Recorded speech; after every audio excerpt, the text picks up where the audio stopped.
Question number 1. The cost price of 36 books is equal to the selling price of 30 books. The gain percentage is. Yet ki koise je 36 kon kitabor jonto cost price hetu kihor logot equal selling price of 30 books. So ami equation to kenuka banam mar equation to hobo je 36 kon kitabor jonto cost price. The cost price to kiba ta amount hobo deniba 100 taka মানে 36 into 100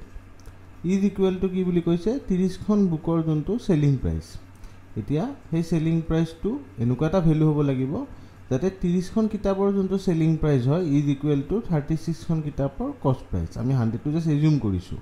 but comparison to তেনুকা ধৰণৰ হ'ব লাগিব তো ইয়াত কি কৈছে দা কস্ট price of 36 books is equal to selling price of 30 books ইয়ালৈকে ক্লিয়াৰ নেক্সট আমি কি কৰিম CP by SP is equal to 30 by 36 which means আমি যদি ডিভাইড কৰো তেতিয়া হলে আমি কিমান পাম 6 এ দিয়াতে 5 পাম আৰু ইয়াতে 6 পাম এতিয়া আমি যদি কম্পেয়াৰ কৰিলে আমি কি হিচাপত কম্পেয়াৰ কৰিব পাৰিম যে ইয়াত যেহেতু আমাৰ তাত এক্সাক্ট ভ্যালু দিয়া নাই আমাৰ তাত কস্ট প্ৰাইসও দিয়া নাই এক্সাক্টলি আৰু আমাক সেলিং প্ৰাইসও দিয়া নাই কিন্তু আমি এটা ৰেশিও বিচাৰি পাইছো যে কস্ট প্ৰাইস যদি 5 টকা হয় তেতিয়া হলে সেলিং প্ৰাইস 6 টকা হ'ব বা যদি কস্ট প্ৰাইস 50 টকা হয় তেতিয়া হলে সেলিং প্ৰাইস 60 টকা হ'ব ঠিক তেনে ধৰণে 30 টকা হলে 37 টকা হ'ব সো which means আমি যদি কম্পেয়াৰ কৰো তেতিয়া হলে সেলিং প্ৰাইস মাইনাস কস্ট প্ৰাইস আৰু যোনটো নেকি ডিফাৰেন্স আহিব হেতু কিমান আহিব এটো ক্ষেত্ৰত 1 টকা আহিব যদি আমি ধৰো যে কস্ট প্ৰাইস ইজ ইকুৱেল টু 5 আৰু selling price is equal two 6 এটা হলে প্ৰফিট ইজ ইকুৱেল টু কি হয় প্ৰফিট ইজ ইকুৱেল টু হয় সেলিং প্ৰাইস মাইনাস কস্ট প্ৰাইস ইয়াৰ ক্ষেত্ৰত সেলিং প্ৰাইস হৈছে 6 আৰু কস্ট প্ৰাইস হৈছে 5 ইজ ইকুৱেল টু 1 যদি আমাৰ 30 টকা হয় তেতিয়া হলে 36 হ'ব আৰু তেতিয়া প্ৰফিট কিমান হ'ব 6 সো ৰেশিও হিচাপত এই গুটেইখিনি একে নিচিনাকে থাকিব আমাক প্ৰফিটৰ পাৰ্সেন্টেজ খুদিছে কাৰণ কি ইয়াতে গেইন পাৰ্সেন্টেজ খুদিছে So gain percentage kiman hobo gain percentage hobo profit divided by cost price into 100% profit kiman profit is equal to 1 cost price is equal to 5 into 100% mane 20% so correct answer is option A 20% aha korisu bujhi paise question to question number 2 A person sells 2 machines at rupees 396 each. Eta machine dam basis 396 rupees. On one he gains 10% and on the other he loses 10%. His profit or loss in the whole transaction is. Eta question to hisabot prothom jonto machine first machine jonto basis hetu kiman profit or basis hetu basis 10% gain out. যদি 10% গেইনত বেছিছে তেনে হলে আমি ফর্মুলাটো কেনেকৈ বনাব পাৰিম আমি বনাব পাৰিম যে ফৰ্মুলাটো selling price is equal to 110% of cost price ঠিক আছে মানে selling price is equal to 100 plus 10 সেই 10% যোনটো গেইন কৰিছে অফ কস্ট প্ৰাইস হেতু আমি লিখিছো selling price is equal to 110% of cost price ইয়াত দিছে যে 396 ইচ সো প্ৰথম মেচিনটোৰ দাম কিমান আছিল 396 মানে বেছিছে 396 रुपीस 110% ইনটু পার্সেন্ট অফ যদি আমি কনভার্ট কৰো কিমান হ'ব 110 divided by 100 110 divided by 100 110 divided by 100 into cost price ইয়ালৈকে আশা কৰিছো বুজি পাইছে আপোনালোকে সো cost price কিমান হল cost price is equal to 396 into 100 divided by 110 এটো যদি আমি ইকুয়েশনটো সলভ কৰো কিমান পাম তো 0 কাটা গল 11 of 2 3 6 36 is equal to rupees 360 So cost price eta palu 360 তাৰপিছত হৈছে ছেকেণ্ড মেচিনটো কথা কি কৈছে ছেকেণ্ড মেচিনটো বেচিছে 10% লছত যদি লছত বেচিছে then same selling price is equal to কিমান হ'ব ইয়াতে যেনেকৈ 100 প্লাছ কৰিছিলোঁ এবাৰ কি হ'ব এবাৰ হ'ব 100 মাইনাছ 10% কৰিলে 90% অফ কষ্ট প্ৰাইস ইয়াতো দিছে যে সেলিং প্ৰাইস কিমান আছিলে 396 কাৰণ কি ইচ বুলি কৈছিলে সো প্ৰত্যেকটো দাম 396 is equal to 90 by 100 into cost price it is first to cost price it is second to so CP2 is equal to 396 into 100 divided by 90 ঠিক আছে ইয়ালৈকে আমি যদি ইকুয়েশনটো সলভ কৰো কিমান পাম 9 4 जा 36 এটো 4 जा 440 So, इटालिके आमी दुटा कॉस्ट प्राइस पाई गइसु एटा होइसे 360 আৰু এটা होइसे 440 सो इटा टोटल कॉस्ट प्राइस तो किमान होल टोटल কাৰণ কি এটা আমাৰ হোল ট্ৰানজেকশন তো কথা সুধিছে सो टोटल कॉस्ट प्राइस होइसे 360 + 440 360 + 440 इज इक्वल टू 800 আৰু দুটাৰে সেলিং প্ৰাইস কিমান আছিল সেলিং প্ৰাইস হ'ব দুটাৰে ₹396 * 2 মানে 792 ইয়ালৈকে ঠিক আছে সো লস কিমান হৈছে লস হৈছে এটো তো সেলিং প্ৰাইস আৰু এটো হৈছে এটো কষ্ট প্ৰাইস আৰু এটো হৈছে সেলিং প্ৰাইস সো লস হৈছে 8 টকাৰ 800 মাইনাস 792 8 টকাৰ লস হৈছে আৰু 8 টকাৰ লস তো আমি পার্সেন্টেজত যদি উলিয়াও তেতিয়াহলে কিমান হ'ব loss percentage is equal to 8 divided by cost price is 100 into 100 800 into 100 so answer to hobo 1% loss option B 1% loss আশা কৰিছো বুজি পাইছে যদি বুজি পোৱা নাই তেনে হলে কোৱেশ্চনটো আকৌবাৰ ৰিপিট কৰি চাব ভালকে বুজি পাব আৰু এনেকুৱা ধৰণৰ কোৱেশ্চন যদি আপোনালোকে কৰে তেতিয়া হলে আপোনালোকে এনেকুৱা প্যাটাৰ্নৰ কোৱেশ্চন বিলাক বহুত সহজ পাব সো এই কোৱেশ্চনটো ভালকে মন দি গুৰুত্ব দি কোৱেশ্চনটো সলভ কৰিব ঠিক আছে Question number 3 By selling an article for ₹240 a man incurs a loss of 10% At what price should he sell it so that he makes a profit of 20% Question to কি কৈছে যে মানুহ এজনে এটা আৰ্টিকেল বেচিছে 240 টকাত 240 টকাত এটা আৰ্টিকেল বেচিছে আৰু কিমানখিনি লস মানুহজনে কৰিবলগীয়া হৈছে 10% লস কৰিবলগীয়া হৈছে which means যে 100% হৈছে যত নেকি ব্ৰেক ইভেন হৈছে লস হোৱা নাই প্ৰফিট হোৱা নাই এটো হৈছে 100% মানুহজনে 10% লসত বেচিবলগীয়া হৈছে সো 10% যদি লসত বেচিব লগা হৈছে মানুহজনে যোনটো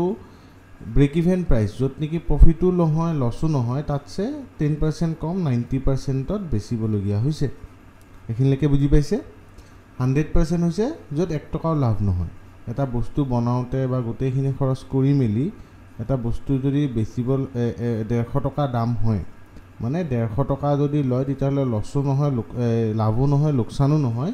এই ভ্যালুটো যদি যেনিবা 150 টকা তেতিয়াহলে আমি এই ক্ষেত্ৰত এই কোৱেশ্চনটোত হেতু 100% বুলি ধৰিব লাগিব কাৰণ কি 100% বুলি কোৱাৰ লগে লগে মানুহজনে এক্স্যাক্টলি যোনটো কষ্ট প্ৰাইস তাতে বেচিছে তাতছে যদি লসত বেচে 10% লসত বেচিছে তেতিয়াহলে কি হ'ব কিটা 150 টকাতছে আৰু 10% লসত বেচিব লাগিব তো ইয়াতছে প্ৰাইসটো কমি যাব কমি কাৰণে এটা নিৰ্দিষ্ট ভ্যালুত বেচিব লাগিব যোনটো নেকি একচুয়াল কষ্টটো 90% আৰু এই কোৱেশ্চনটোৰ হিচাপত 240 টকাটো হৈছে সেই 90% ৰ ভ্যালু ইয়ালৈকে বুজি পাইছে সো যদি আমি ধৰো যে 90% টো হৈছে 240 টকা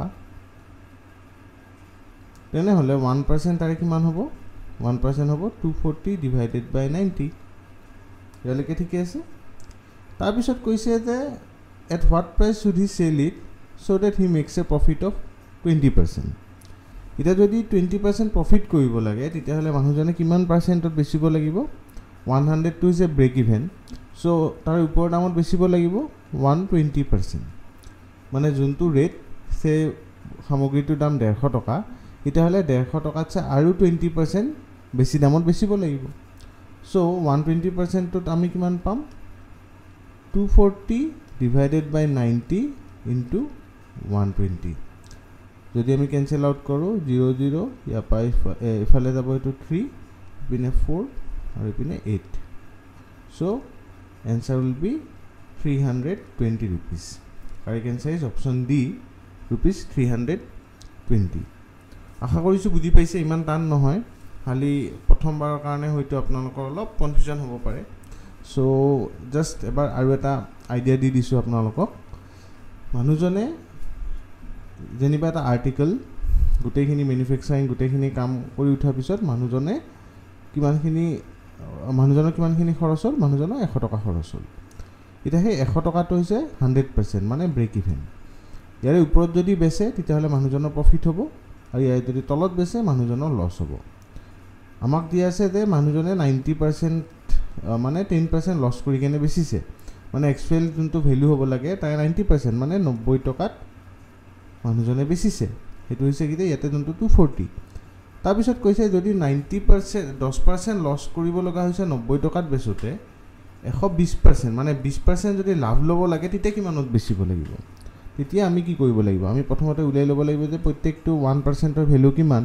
আৰু আমাক লাগে কিমান 120% সো 120% ৰ ভ্যালু কিমান হেতু আমি উলাব লাগিব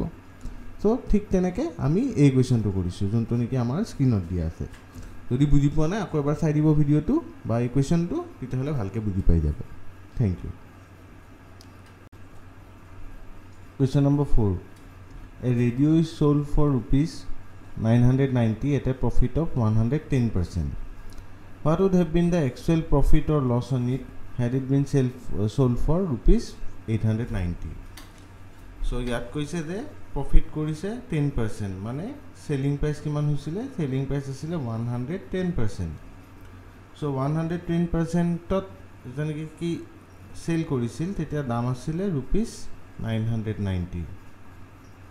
What would have been the actual profit or loss on it had it been sold for 890?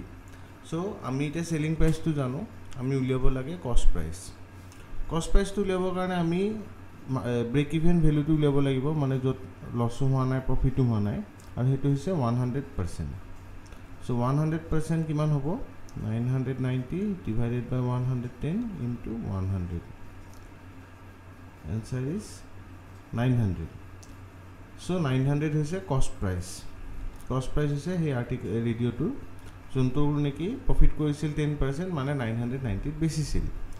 এটা খুদিছে what would have been the actual profit or loss on it had it been sold for 890 rupees এটা 890 rupees যদি cell কৰিলে হয় তেতিয়া হলে loss কিমান হল হয় মানে 900 টকা যদি কষ্ট প্রাইস আৰু 890 টকা যদি সেল কৰে তেতিয়া হলে লস হল হয় লস কিমান টকাৰ হল হয় 10 টকাৰ লস হল হয় so answer is option A rupees 10 loss তাৰ ওপৰত যদি পার্সেন্টেজ উলিয়াব দিয়ে তেতিয়া হলে লস ডিভাইডেড বাই কষ্ট প্রাইস ইনটু 100% সো আশা কৰিছো বুজি পাইছে সহজ কোৱেশ্চন আৰু অলপ জাস্ট ভাবি কেনে উলালে আপোনালোকৰ কোৱেশ্চনটো ইজিলি সলভ হৈ যাব ঠিক আছে Question number 5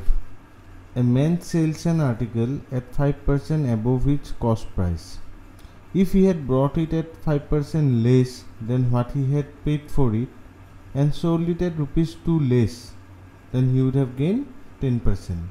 The cost price of the article is. So, a question to koribo karne, ami eta easy reference karne cost price to 100 টকা বুলি ধৰি লৈছো যদি 100 টকা বুলি ধৰিব পাৰি বা 100% ওকে পাৰ্সেন্টেজ টাৰ্মছত কৰিলে আমাৰ কোৱেশ্চনটো সলভ কৰোতে সহজ হ'ব সো আমি ধৰি লৈছো 100% বা 100 টকা এই আৰ্টিকেলটোৰ কষ্ট প্ৰাইস 100% ইয়াত কৈছে যে a man sells an article at 5% above its cost price টো হৈছে 100 টকা 100% তাৰে 5% ওপৰত মানে সেলিং প্ৰাইস আছিল 105% তাৰপিছত কৈছে যে if he had brought it at 5% less than what he had paid for it যদি হে মানুহজনে যোনটো সামগ্ৰী বেচিছে এই সামগ্ৰীটো 5% কম দামত যদি কিনিলে হয় which means 95% যদি কিনিলে হয় and sold it at ₹2 less ইয়াৰে আগতেও যোনটো কণ্ডিশ্যন আছিল তাতে কি কৰিছে এটা দামত বেচিছে সেই দামটো হৈছে 105%। এবাৰ কৈছে যে and sold it for ₹2 less 2 টকা কমত যদি বেচে he would have gained 10%। 10% কিমানৰ ওপৰত গেইন কৰিলে হয় এই 95%ৰ ওপৰত 10% গেইন কৰিলে হয়। সো 95%ৰ ওপৰত যদি 10% গেইন কৰে মানে কিমান হ'ব 110% of 95 যদি আমি মাল্টিপ্লাই কৰোঁ তেতিয়াহ'লে কিমান হ'ব 599 95 মানে 104.5 10% গেইন হ'ব বুলি কৈছে 10% গেইন হ'ল আৰু 10% গেইন হওঁতে পাৰ্চেণ্টেজ টাৰ্মছত 104.5% এইখিনি হৈছে 10% লাভ হ'ল হয় যদি 5% কম দামত কিনি কেনে বেচিলে হয় এইটো হৈছে কষ্ট প্ৰাইচ এইটো কষ্ট প্ৰাইচ কিন্তু ইয়াত এটা কণ্ডিশ্যন দিছে যে সেই কষ্ট প্ৰাইচত যদি 5% কম দামত কিনিলে হয় মানে 95%ত কিনিলে হয় তাৰপিছত যদি 2 টকা কমত বেচিলে হয় মানে এই যোনটো ৰেট 105%ত যোনটো ৰেট আছিল x সেই xতছে 2 টকা কম এতিয়া কিমান গেইন কৰিলে হয় 10% মানে ফাইনেল যোনটো সেলিং প্ৰাইচ সেকেন্ড কণ্ডিশ্যনটোত সেইটো হৈছে 104.5%। এতিয়া ইয়াত কৈছে যে এই যোনটো ডিফাৰেন্স মানে 105% হৈছে ফাৰ্স্ট কণ্ডিশ্যনটো য'ত নেকি এই কণ্ডিশ্যনটো ইয়াতে শেষ হৈছে আৰু সেকেন্ড কণ্ডিশ্যন মানে 10% লাভ কৰিব 2 টকা যদি কম লয় মানে 104.5%। সো ডিফাৰেন্স কিমান আহিলে 0.5%ত ডিফাৰেন্স আহিছে 2 টকা যোনটো নেকি ইয়াত লিখা আছে 2 টকা লেছ 2 টকা লেছ কি হ'ল প্ৰথম কণ্ডিশ্যনটোত যোনটো সেলিং প্ৰাইচ আছিল 105% তাতছে 2 টকা লেছ 104.5%ত বেচোতে 2 টকাৰ ডিফাৰেন্স আহিছে। ইয়াত খুদিছে কষ্ট price of the article is এটা কষ্ট প্ৰাইচ যোনটো নেকি প্ৰথম কষ্ট প্ৰাইচ সেই কষ্ট প্ৰাইচটো খুদিছে কষ্ট প্ৰাইচটো কিমান হ'ব 100%টো লাগে কাৰণ কি সেইটো ব্ৰেক ইভেন কষ্ট প্ৰাইচ য'ত নেকি যোনটো দামত বেচিলে লছো নহয় লাভো নহয়। সো কিমান হ'ব ₹2 ডিভাইডেড বাই 0.5 ইনটু 100%। এইটো কিমান হ'ব ইয়াতে 40 সৰি ইয়াতে 4 এইটো হৈছে 400 মানে এইটো ₹400 হ'ব অপশ্যন বি ₹400 হ'ব। ঠিক আছে আশা কৰিছোঁ বুজি পাইছে এইটো বেলেগ একো নাই কৰিবৰ কাৰণে জাষ্ট এই কণ্ডিশ্যনকেইটা আপোনালোকে যদি ভালকৈ পাৰ্চেণ্টেজ ৱাইজত ব্ৰেক কৰি লয় তেতিয়াহ'লে আপোনালোকৰ কাৰণে এনেকুৱা ধৰণৰ কুৱেশ্যন কৰিব সহজ হ'ব। যদি এই ভিডিঅ'টো আপোনালোকে ভালকৈ বুজি পোৱা নাই বা দুই এটা কুৱেশ্যন যদি আপোনালোকৰ অলপ কনফিউজন লাগিছে আমাক কমেণ্টত জনাব আমি পিছত আকৌ এনেকুৱা ভিডিঅ' লৈ আনিম য'ত নেকি আপোনালোকৰ এইবোৰ কনচেপ্ট ক্লিয়াৰ হ'ব আৰু এনেকুৱা কৰিব পাৰে যে এই ভিডিঅ'টো আৰু 2বাৰ 3বাৰ যদি চায় তেনে আশা কৰোঁ যে আপোনালোকৰ এই টপিকটোৰ এইখিনি কুৱেশ্যন আপোনালোকৰ ক্লিয়াৰ হ'ব। এনেকুৱা ধৰণৰ কুৱেশ্যন আমি আগৰ ফালেও লৈ আনি থাকিম আপোনালোকে চেনেলটো ছাবস্ক্ৰাইব কৰিব এনেকুৱা ধৰণৰ ভিডিঅ'বোৰ লাইক কৰিব আৰু আপোনাৰ বন্ধু বান্ধৱৰ মাজত শ্বেয়াৰ কৰিব। Thank U.